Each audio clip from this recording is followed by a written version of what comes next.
Polisi Otomosi dengan NPM E1D01904, yang mana saya akan menjelaskan tentang estimasi berbagai bentuk model ekonometrika berbasis model Koplo-Plus. Di sini saya mengambil judul dari jurnal tentang analisis produksi usaha tani kubis atau Brasika oleh Rasea Forkapitata, Kecamatan Kejajar, Kabupaten Wonosobo. Bab 1 pendahuluan. 1.1 Latar belakang.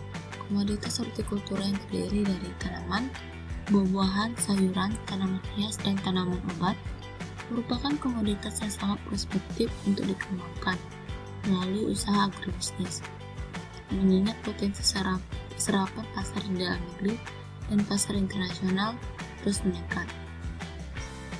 Kubis segar mengandung banyak vitamin A, vitamin B1, dan vitamin C. Kandungan vitamin C cukup tinggi untuk mencegah skorbut atau biasanya adalah sariawan akut. Mineral yang banyak dikandung adalah kalium, kalsium, fosfor, natrium, dan besi.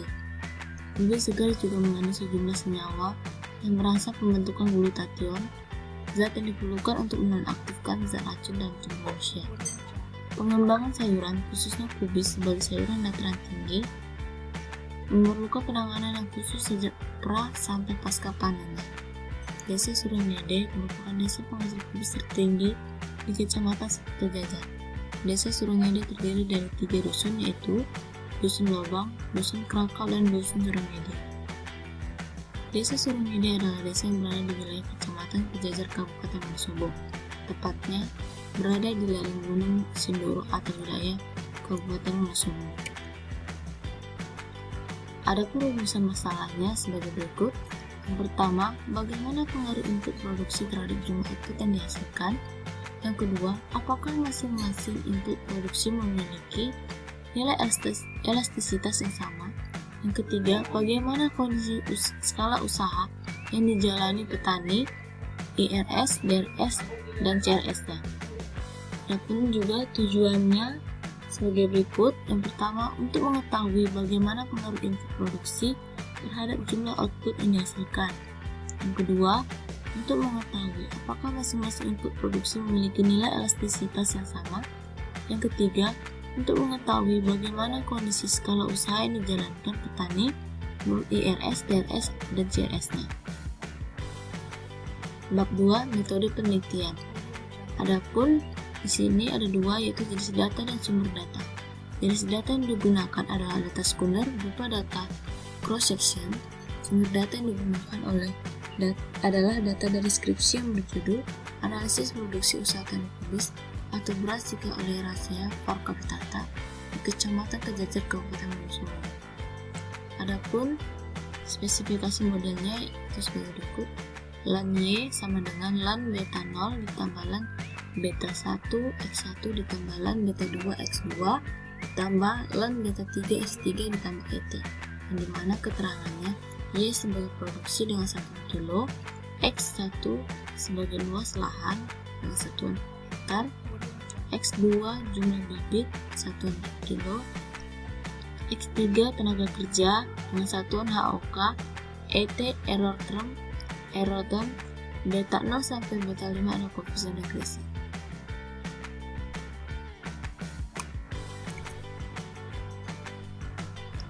Ketiga, hasil dan pembahasan. 3.1. Bagaimana pengaruh input produksi terhadap jumlah output yang dihasilkan? Di sini dapat kita lihat R-square-nya 0,7893, R-square adjusted-nya 0,7650, yang dimana nilai R-square sebesar 76,50%. Artinya model ini cukup bagus untuk digunakan karena hampir mendekati 100%.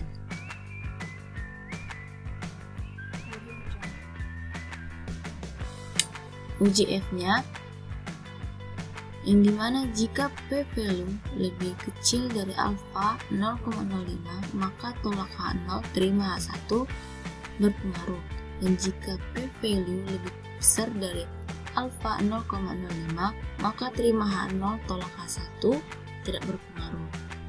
Dapat kita lihat di sini ada regression error dan totalnya.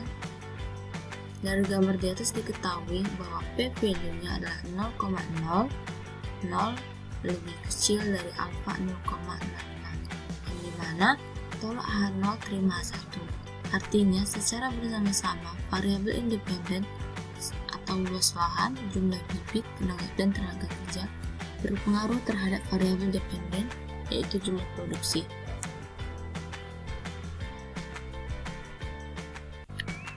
3.2 nilai elastisitas, yang dimana hipotesisnya H0 sama dengan beta 1 dikurang beta 0 sama dengan 0,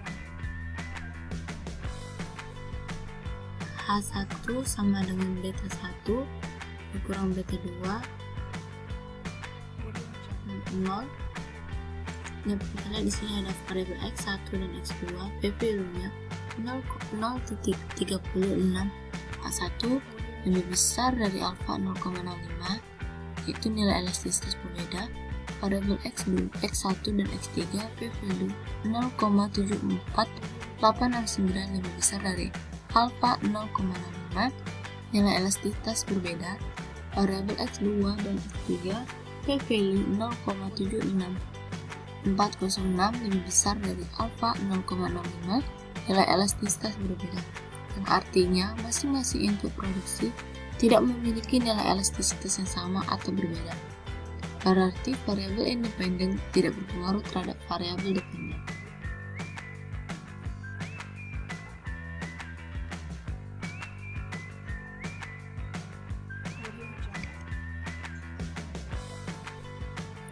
(3.3) Kondisi skala usaha yang dijalankan petani, IRS, DRS, dan CRS-nya, yang dimana hipotesisnya sebagai berikut. H0 sama dengan beta 1 ditambah beta 2 ditambah beta 3 sama dengan 1, atau CRS-nya H1 sama dengan beta 1 plus beta 2 ditambah beta 3. Beta 3 tidak sama dengan 1, IRS atau DRS. Jika P value lebih kecil dari alfa 0,05, maka tolak H0 terima H1 berpengaruh. Jika P value lebih besar dari alfa 0,05, maka terima H0 tolak H1 tidak berpengaruh. Dapat kita lihat di sini P value-nya adalah 0,52194, yang dimana nilai P value lebih besar dari alfa 0,05.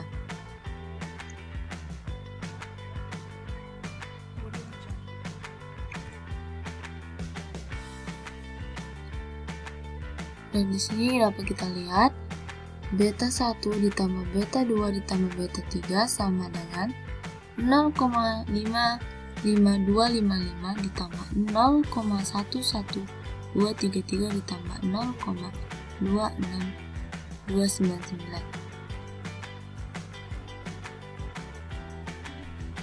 Di sini beta 1 ditambah beta 3 lebih kecil dari 1 PLS-nya. Artinya, skala usaha kubis di Kecamatan Kejajar Kabupaten Wonosobo yaitu Decreasing Return to Scale atau DRS. Bab 4 penutup. Kesimpulan, yang pertama, nilai R-square sebesar 76,50%, yaitu yang berarti variabel independen berhubungan sangat kuat dengan variabel dependen. Yang kedua, masing-masing input produksi tidak memiliki nilai elastisitas yang sama atau berbeda. Variabel independen tidak berpengaruh terhadap variabel dependen. Dan yang ketiga, skala usaha tani kubis di Kecamatan Kejajar Kabupaten Wonosobo yaitu Decreasing Return to Scale. Terakhir, saran, sebaiknya petani menambah jumlah variabel lain atau menambah jumlah observasi agar lebih bisa berpengaruh. Sekian dari saya, Rifka Yusuf Sibrian dengan NPMS 1.19.074, mengucapkan terima kasih.